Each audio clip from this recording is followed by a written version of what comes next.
Hello, everyone, and welcome to episode 5 of the BruWings and Things podcast. I'm your host, Kaylee, joined regularly by Alex and Cameron. The gang is back together again after my absence last Sunday. I sincerely apologize. You guys had to put up with that nonsense, and Cameron's doing conspiracy theories and wearing hats, so it won't happen again under my watch. But how are you guys? How was your week, Alex? I know you were at the Red Wings game last night. Are you happy with that outcome?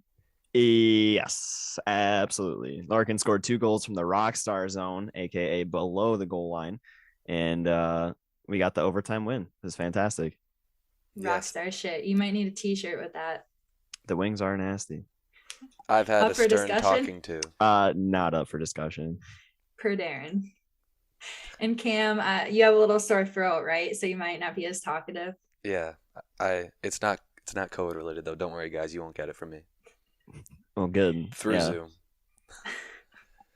It doesn't transmit. Is it from? It transmits through 5G though, so watch out. Yeah.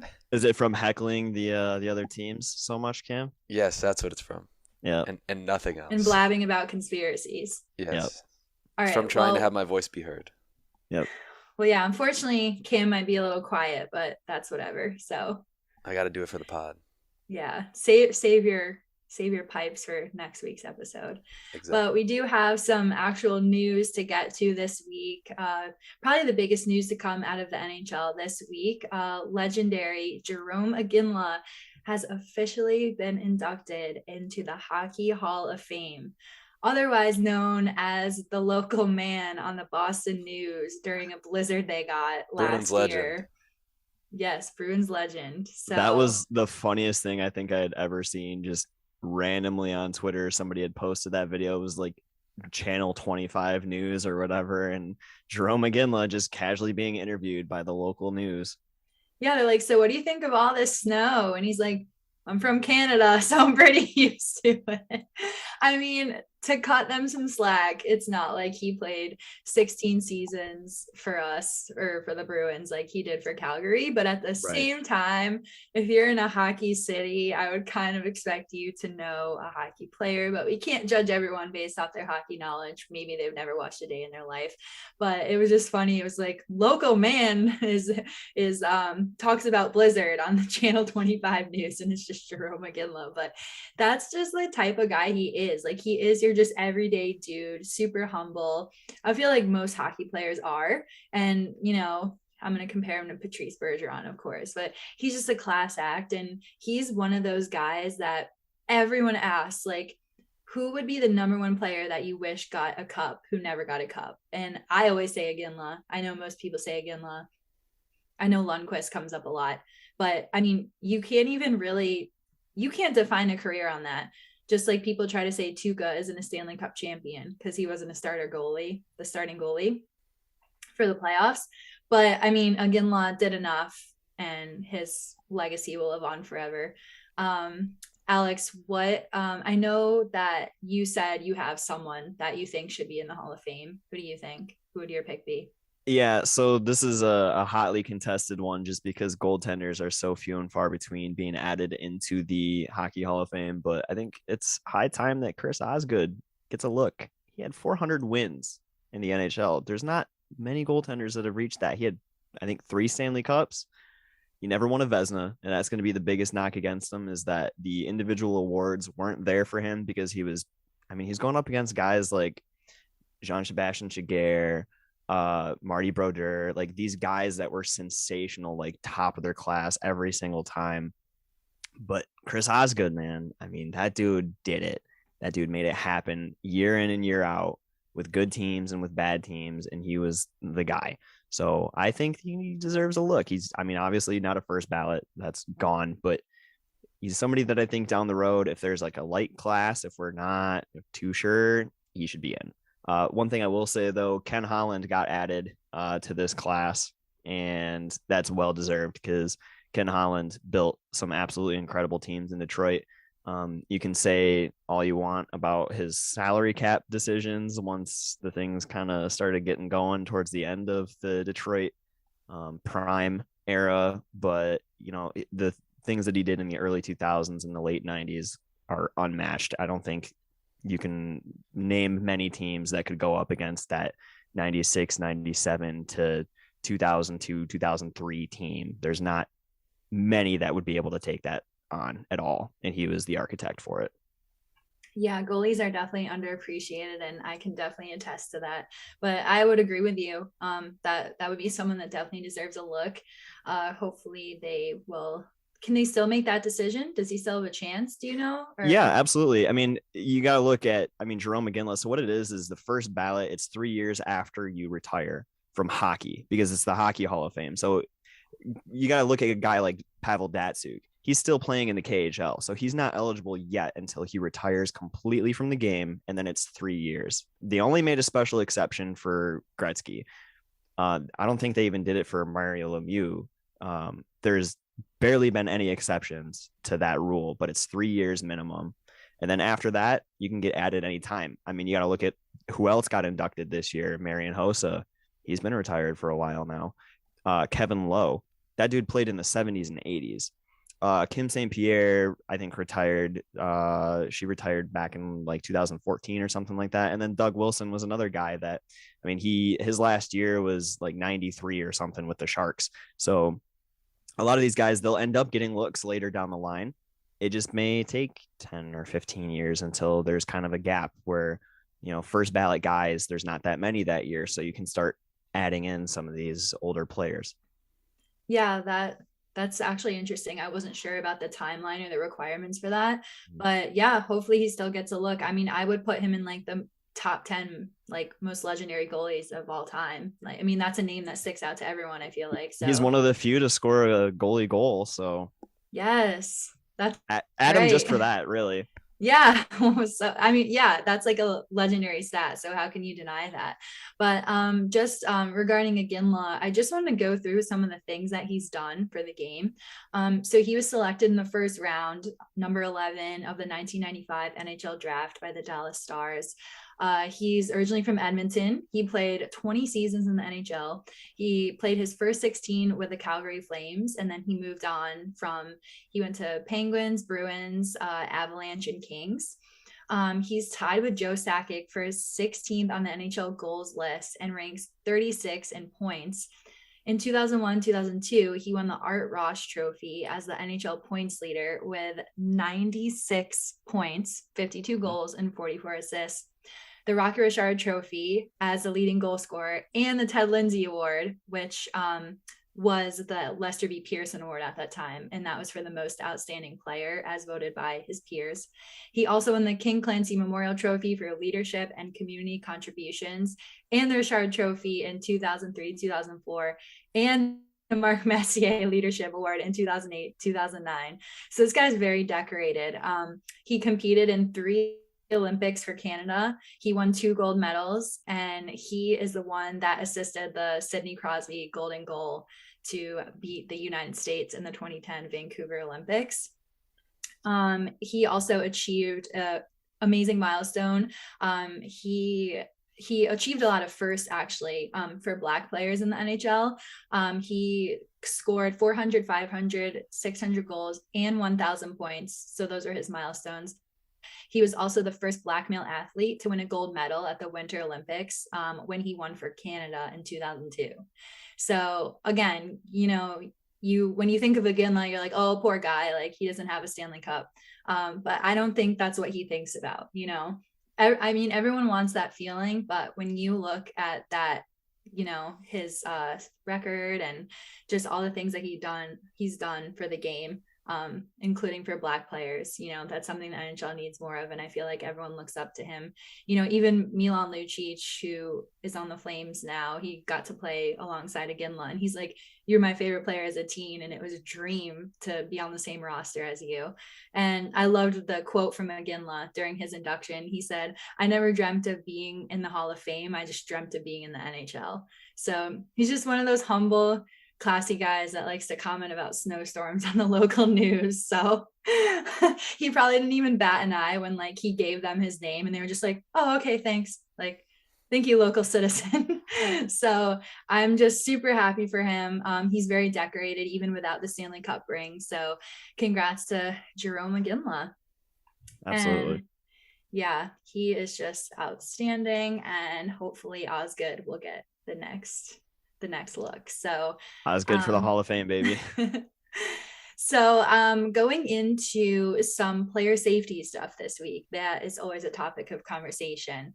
I'm not sure if you guys got to watch any of the fines or hearings, or if you guys looked into it all this week, but there was actually, there were a bunch of fines, no actual suspensions this week, but it was Mark Borowiecki. I cannot pronounce any names, by the way, so that's on me. But Mark Borowiecki on the Nashville Predators, he got no discipline for a knee-to-knee hit on Jaskin on the Coyotes. So that's interesting because these are all the other disciplinary action that was taken this week for player safety. So Alex Goligoski got fined $5,000 for high sticking Jordan Eberle. Evan Rodriguez got fined $2,500 for a dangerous trip on Ottawa's Zach Sanford. Derek Brassard got fined $2,000 for unsportsmanlike conduct during the game. He punched Hathaway. Brassard was on the bench and he punched Hathaway while Hathaway was on the ice. People were saying Hathaway deserved it, but you can't do that, as Wes McCauley would say. And then Kachuk got fined $5,000 for high sticking John Klingberg. So you had a lot of high sticks going up this week, some unsportsmanlike conduct. And to be honest, I thought all of them were deserved. They're all pretty dirty. The high sticks were completely intentional, completely dangerous. Also, like I said, Brassard can't be punching guys just square in the face while he's on the bench. The Rodriguez trip was pretty dirty. It mimicked a Subban slew foot. So that was, again, deserving, all dangerous. But the most dangerous occurrence, in my opinion, was this knee-to-knee hit, and there was no discipline. It looked intentional. It looked dangerous. Jaskin was injured. And Borowiecki, he got a game misconduct. And the Department of Player Safety tweeted, there will be no supplemental discipline for Borowiecki. After hearing and a review of all available angles, we have determined that Borowiecki braced for contact and does not extend or otherwise direct his knee into Jaskin in a way that merits further discipline. So did either of you watch the hit or see it? What happened? So I saw a replay of it, but it was only just the replay. It's one of those that it is tough really to see whether or not Borowiecki like meant to have any extension of his leg. I really don't think there's many players that mean to do that most of the time, because it's one of those 50-50 things that you could like injure yourself just as often as the other person gets injured. Although I will say, whether or not it was an intentional thing, this almost seems like one of those that needs to be almost an automatic punishment, at the very least, a fine, simply to make players more aware of what they're doing out on the ice and say, hey, you might not have done this on purpose, but we're going to give you a game because you need to make sure you're careful out there with something like this, because you could not only end somebody else's career, you could end your own career. So like, let's do our best to like eliminate this from even happening in the first place. Yeah, I 100% agree with you on that, Alex. Like, it's one of those things where like now they're what's it called? They're penalizing players that stay on the ice when they have their helmet off. Right. Like, it's for their own good, and like it is like, you know, an old hockey head would be upset that would happen, but there's certain things that need to be taken into consideration when you have players safety and you have, well, you know, player safety and the Department of Player Safety. Crazy, So, right? Yeah, it's crazy that should be their priority. We saw that penalty happen between the Bruins and the Red Wings, the playing without a helmet. Yeah. Vlad Nemesnikov was going to the bench and decided to kind of shove a Bruins player out of the way as he was heading to the bench, and he got a penalty for technically he was making a play while he was out on the ice. So it's just concerning because, like you said, again, high sticking is dangerous, punching is dangerous. You don't want any of that in the game, especially when it's intentional. And it is hard to tell, you know, they look at, you know, the intent to injure, they look at the player's history. But even then, Tom Wilson has an insane history and he'll only get fined 5,000. So like the Bernie Sanders meme, we are once again asking for consistency with player safety because nobody knows what you can or can't do. And like you said, so now they're setting the standard. So for Borowiecki, this non-penalization, if there's another knee-on-knee hit that's very similar, how are they going to react to that?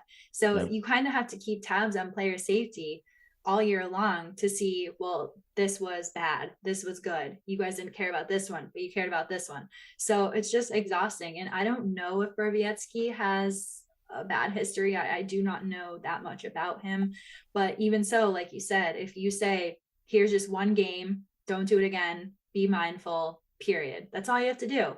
And it's one game, it kind of wakes them up a little bit. And Jaskin's hurt. There was an injury, there was a game misconduct, which I'm glad that something was done on the ice and the refs did make that call. Jaskin had to be helped off the ice. So there was, and we know knee on knee is very dangerous. Yeah.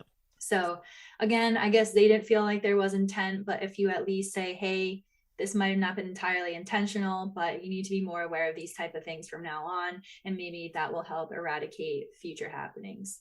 So it's the principle of it, and it just comes down to them doing their job. But I actually heard Peros might be in the running for new Ducks GM. So because Bob Murray, that's another thing that did happen. He is going into a substance abuse assistance program. Some things came out that he wasn't treating players correctly in the Ducks organization for some time now. But I heard Peros might be in the running for that spot. So let's get him out of player safety and send him off to Anaheim. Yeah, I would feel really bad for Anaheim fans if that's the case. I mean, I guess we don't really know how he would be as a GM, but if it's anything like the way that he runs the Department of Player Safety, then, I mean, look out. He might just destroy this rebuild for the Ducks. Yeah, that's kind of a scary thought for them. But yeah, I do want to briefly comment on the Bob Murray thing, though.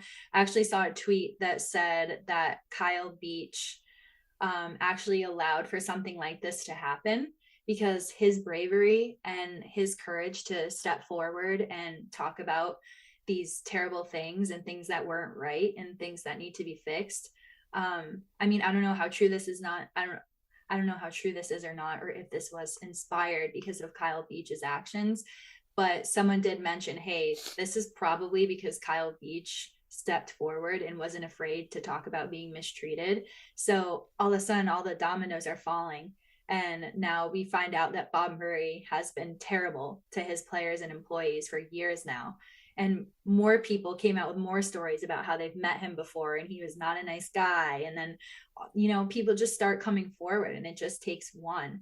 And I just saw a post by Puck Empire actually a few hours ago that there is currently an ongoing investigation into the Windsor Spitfires. They didn't specify what it was, but it seems like we're kind of having like a snowball effect, which I love to see because we need more of that in hockey culture. And I do like to think it's credit to Kyle Beach because this Blackhawks scandal is probably the biggest scandal we've seen in the NHL in recent history. Correct me if I'm wrong, but nothing like this has been going on at this large of a capacity in a very long time. Right. I don't think we've seen anything that's spanned more than just one or two teams taking action against something. The only other things would be, I guess, the Austin Matthews situation a couple of years ago, and then before that, maybe Patrick Kane. However many times that's happened, but you're right. It is nice. I think the NHL, put out that memo, and it's good to see that teams are taking it seriously. You wish that they would have done something beforehand because there's no way that these things have been secrets. There's no way that these things have been flying under the radar from team management and stuff like that, especially the Bob Murray stuff. I mean, more or less what's been coming out about that is that players have been getting text messages after games where they've performed poorly, and Bob Murray is basically just talking shit to them, like just treating them horribly. And if that's the foundation for it, if that's what's come out about it, you can imagine some of the things that may not have come out about it yet. It's good that he's getting help, but beyond that, there's more that needs to be done. This is a good first step. This is a really good first step by the team that voluntarily decided to take action. But I'm hoping that more teams are maybe implementing preventative measures for things like this to happen again. We don't want to see this in any capacity. And I think a lot of the younger players coming up and a lot of the younger members of management coming up are going to help put a stop to this, because I don't think that they have the same mentality of like the old hockey head mentality of, if bad things are happening, let's keep it quiet. Hopefully that's something that gets eradicated. Yeah. Absolutely. And Cam, did you need to say something? I was just going to say, it does kind of suck that it's a lot of retroactive or reactive things happening. You wish was proactive, but it's getting done either way. So it does suck, but it's also a good step. And yeah, like you said, hopefully there will be definitely more proactive things happening to just not have this happen. Like, it sucks that like this stuff needs to happen for change to happen. It should just happen. So hopefully moving on, we can now have just proactive, everyone not be a horrible human. Yeah, just initiative. Do your part and be, That's the new NHL's initiative. Yeah. And speaking of which, I actually want to just add something good to this situation.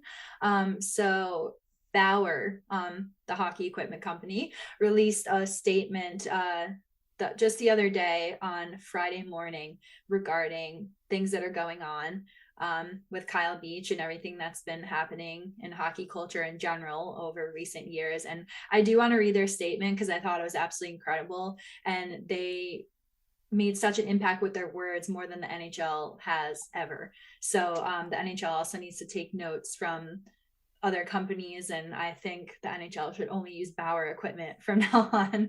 Every player gets Bauer equipment from this. So what they said is, the culture of silence in hockey must be broken. Horrific events are coming to light from hockey communities across the world. Saying nothing and doing nothing leaves teammates vulnerable, lost, and forgotten. To Kyle Beach, Berkeley Trehorn, Jalen Smerrick, and many others who have been mistreated, marginalized, and abused playing the game we all love, we are heartbroken hockey has failed you. By not speaking out against these acts, as a community, we have all failed you and allowed the behavior to continue. Hockey has the power to bring out the best in people, strengthen communities, and transform lives. At Bauer, we believe in that power. We work passionately to cultivate it, but recent events prove we are all powerless when the sport continues to play in silence. We ask all in the hockey community to join us. Break the silence, speak up, be loud, stand up against the abuse, discrimination, bias, and hate that exists in the sport. Together, we can enable safe, constructive conversations in rinks, locker rooms, and homes. Together, we can take an important step towards driving positive change in hockey culture. It's time for us to move forward loudly. That gave me chills. Like that's like President of the United States type speech right there. Like that, I commend them so much for that. Like, and it only got like a couple thousand likes on it. I was like, everyone needs to read this. This should be posted in every NHL arena, locker room, exec office, everything. That should be, yeah, I agree. No, that's one of those statements that it is probably the strongest like outward statement that's been made so far. And I love it. I think it's honestly, it should be the starting place for a lot of teams. I mean, every junior team coming up you're right, like they should post it in their locker room. That should be the mantra that every single player growing up right now and coming into the system and deciding to make hockey a lifestyle for themselves and for others around them, they need to have that mindset. It's a fantastic thing to say. Yeah. And like they said, it's just about not being silent and not letting these things happen to your teammates, because there's always going to be bad people. Unfortunately, bad things are always going to happen, just like there's always going to be criminals and murderers, and like you're never going to prevent that. in life, but you can help control it by speaking up and doing what you need to do. So if you see something, say something, even if you might be wrong, just bring it to someone's attention and say, I think this might be going on, I don't know for sure, but it's making me feel uneasy. And it's really not that hard. So hopefully more the NHL will follow Bauer's mindset. That sounds so weird to say, but hopefully that mindset will become more common, and hopefully that statement from them will resonate with some people, and hopefully it gets out there more, because I thought it was just amazing that they said that, they're just a hockey equipment company. They don't have to say anything, but they felt the need to. So I think that's great. So shout out to Bauer. Everyone get your equipment from them. I don't care if you're I don't care what your preference is, buy Bauer. But hey, my rollerblades are Bauer. Yes. I've got Bauer skates. Yeah. This is a Bauer sponsor us. Honestly, we'll get free equipment even though we're not players. I'll go to free skate and full equipment at the ice arena. Dripping in Bauer. Yeah. So we will move on to our segments for today. I actually do have an interesting history happening that kind of relates to suspensions and crazy things happening. But this week, it has been 10 years since Milan Lucic ran over Ryan Miller during a Bruins Sabres game. It's already been a decade since that happened. And Ryan Miller did an interview with the press after and called Milan Lucic a gutless piece of shit. He's like, 50 pounds on me and he runs me like that. He's like, I used to respect him for how hard he played, but that was just gutless piece of shit. And then he like storms off, and you just hear one of the reporters go, Ryan Miller, everybody. But I remember when it happened, and I am the biggest Lucic apologist. I wish he was still on the Bruins. He's still the only Bruin to this day that I've actually met. I went to meet him at a signing. I think he just embodies the Bruins organization, especially during the big bad Bruins era.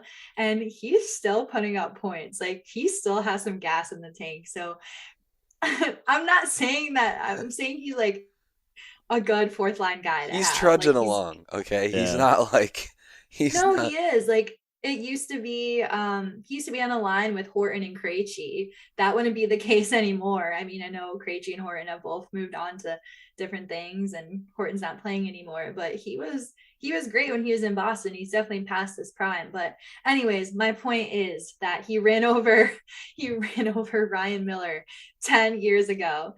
And I, to this day, still stand by it. There's no disciplinary action for that. And people were pissed. I remember everyone like, typical Bruins are so dirty. I hate this team. Lucic is a scumbag, blah, blah, blah. Like, truthfully, like, Miller, I know we're debating this 10 years later, so it doesn't matter what I say, but Miller came out of the crease. If you come out like that, you are fair game. I'm not saying you deserve to take a headshot, but he came so far out of the crease to play the puck. And Lucic, he's not very fast, but he's big. He was full steam ahead. And if so many people have seen it, and you could see Lucic put his arms out, like, whether it's to push him or stop him. I guess that's the big debate, to stop himself. But, and then like Miller like flips over, and then he swings a stick at Lucic and tries to hit him. And then like every Sabres player comes up, and Lucic's just handling like 3 guys at once, trying to like fight him off. And everyone always jokes that like that was he single-handedly caused the downfall of the Sabres organization, because they have not been the same since the Lucic Miller incident. But to me, there's not enough conclusive evidence that it was intentional and intent to injure. So I mean, that's one of the most legendary moments in Lucic / Bruins history. So I can't believe it's already been 10 years. I feel like I was just watching it downstairs, Cam, with you and Dad. Yeah, it's actually crazy. Like, if you go and like go on YouTube and look up like craziest NHL moments, like that is usually up there, like with just and like him checking Mike Van Ryn through the glass. Yeah, through the glass. So he's got his name on, hockey history, and I mean he's has his name on the cup too. So, and telling Dale Weiss that he's gonna fucking kill him in the handshake line next year. Oh yeah, and then Dale Weiss said he like feared for his safety, and the Montreal Canadiens once again called the police on a Bruins player for the second time. Speaking of which, Bruins and Canadians is happening right now. So you know what we're gonna be doing after this podcast. So we'll have to get to that soon. Canadians fans also called the police on Zdeno Chara after he checked Pacioretty into the separator. The stanchion. Yeah. Was that one I think is the funniest instance of that. Like the other one is like, yeah, sure, that's like a verbal threat. Whatever. Like if he legitimately said he was going to kill him, like, yeah, I can maybe understand needing potential protection for something like that. But yeah, no, the Pacioretty incident is, to me, it's really funny. Yeah. It's funny. And he's fine. The hit is funny, or the call 911? No, the calling 911. The hit was horrible. It's just one of those things that happens. Like, it obviously wasn't an intentional, like, Chara wasn't trying to murder the dude, but like, it was the resultant from it with them calling the police on him. That is hilarious to me. And they still boo him to this day, Chara. Well, they can get over themselves. Clearly, this is an anti-Canadian podcast. I try to remain unbiased, but they can get over themselves. I mean, the stanchion shouldn't have been there. Yeah. Blame the Bell Center. In all seriousness, we do not condone headhunting or injuries. Like, we hate Tom Wilson. Like, the guy sucks. Sorry if you're a Capitals fan. Not sorry. You should not be defending him. I was terrified seeing Pacioretty laying there like that. It really was just a wrong place, wrong time thing. Chara is big, but he is not a malicious guy. And he was right next to Pacioretty the entire time, making sure he was helped off and safe. And I heard that he even called Pacioretty afterwards and spoke with him. So, I mean, what else can the guy do? But it's in the past, but hockey history, everyone, the good old days. We love it. So, Alex, you have some analytics for us? Yeah. Let's start it off with the fun stuff, right? Let's talk about the rookies, because that's the one bright spot for the Red Wings, aside from beating the Canadians. Lucas Raymond continues to do Lucas Raymond things. He's got 15 points in 16 games. He's leading the NHL with goalie goals. Right behind him is Jonathan Dahlen for San Jose. He's also second in assists behind Moritz Seider, who is second in points for rookie scoring. So again, if you guys put money on Lucas Raymond or Moritz Seider for winning the Calder before this year, you're looking pretty good so far. Coming up in third place in rookie scoring is Dawson Mercer, who is having himself a fantastic season. He's 5-5 right now in 13 games, so he's playing pretty well. Jonathan Dahlen and Tanner Jeannot are right behind him, and Bowen Byram having himself a fantastic year in Colorado.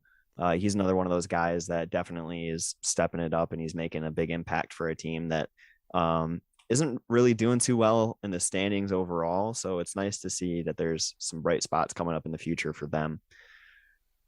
Besides that, you've got a bunch of different players that are kind of making names for themselves this year in terms of the goal scoring that you wouldn't necessarily expect. Andrew Mangiapane having himself kind of a hell of a year right now. He's 3.5-ish goals above expected for what he should be right now, underlying analytics. Another one being Vladislav Nemesnikov. If you ask me, the best Russian goal scorer in the league right now, I don't know. Leon Draisaitl and Troy Terry topping that category right now. Troy Terry, how about him? He's playing absolutely unreal. I don't know where this came from. He's a 5th-round pick for the Ducks. Are the Ducks nasty? The Ducks are kind of nasty. They're playing pretty well. It's surprising. Their underlying analytics are, not too bad, all things considered. They're definitely scoring at a pretty high clip. They're actually the 4th highest team goals scored above expected right now, behind only Washington, Edmonton, and the Buffalo Sabres. Bringing up the rear in that category and team goals scored above expected, Toronto. How are we feeling? $40 million, yeah, really. You're good. Almost 19 goals less than expected right now. What's going on? We're not even gonna get to beat them in the first round. This is annoying. Yeah, it's kind of ridiculous that you're scoring almost half of your goals less than what you should be. That's bad. The next lowest is 11.5, and that's basically a tie between the Canadians and Chicago. Is that where you want to be? You want to be with them? You do not want right to be now? brought up with those two teams. Either of those two teams. That's a bad look. Team goals saved above expected. Carter Hart coming back to form. Philly is outperforming by the grace of their goaltending right now, because if we're looking at scoring, they're kind of middle of the pack. They're not doing too well, but their goaltending is really keeping them in it. Other teams kind of at the top of that right now is Carolina, Vegas. I mean, Robin Lehner's been great. And the Calgary Flames. Calgary Flames getting a lot of support from their first line, from that Mangiapane line and Lindholm. They're scoring well at 5v5. They're at 55.5% expected goals percentage. So they're kind of really taking the reins. No pun intended for the Calgary Flames and their horse. But thank you. Good job, Alex.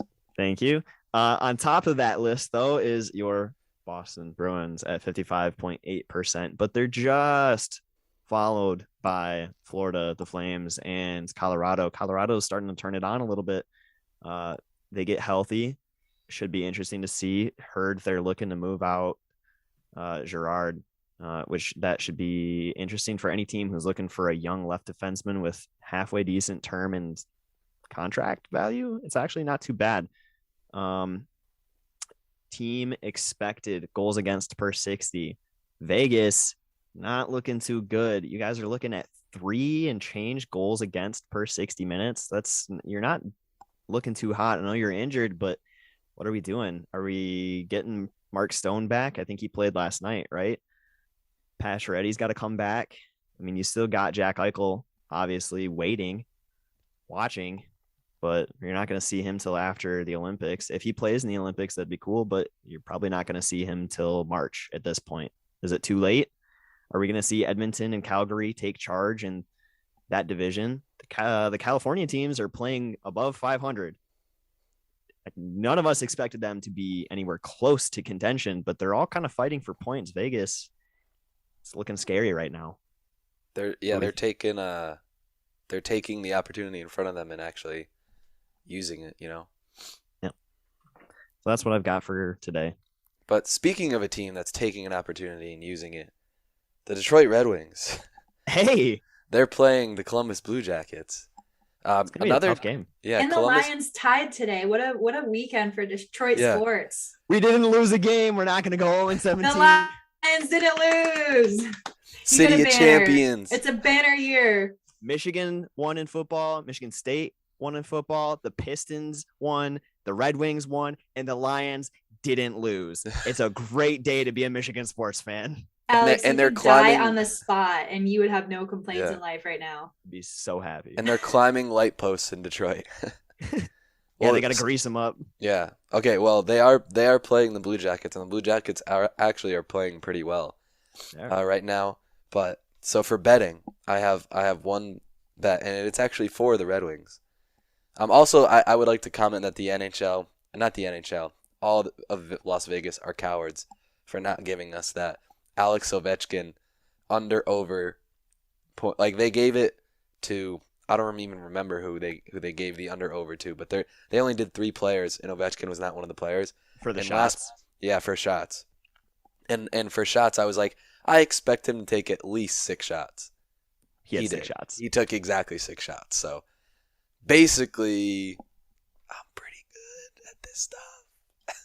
Anyway, it's not gambling advice. Yeah, but it's not advice. I would never say that. If there's one thing I know the Red Wings like to do, I know they like to blow leads. So, what would be a great bet? I think, not advice, but I think a great bet would be on this coming Monday's game, you would bet to have the Red Wings score first. And that is minus 1.5, which is less than, I think the Blue Jackets have minus 120. So if you bet $10 or $10.50, you win $10 on them. So that's the bet that I would be placing this Monday. The Red Wings will score first, and then they will obviously blow the lead and then lose in the last 5 minutes. Yeah, probably. They're playing in Columbus. That's something to note. The Red Wings don't play well at Nationwide Arena, so take that into consideration. Thank you. Sean Corrali has been absolutely killing it too. Watch out, he might dangle you guys real fast. I don't know if you guys saw that. It was a sick goal. I don't like and the it. Bruins got rid of him, and they need secondary scoring, and they said, bye, Corrali. Oh, but secondary scoring, I mean, they've got David Krejci, right? Shut up. Don't you bring that name in. How dare you? All right. Well, thank you, Cameron, for that betting non-advice. Yes, thank you. Well, thank you guys so much for listening to the episode. That is all we have for you today. We will be back same time, same place next week. And that was your daily dose of what's brewing in the NHL. Goodbye, everyone. See ya. Good night. Bye.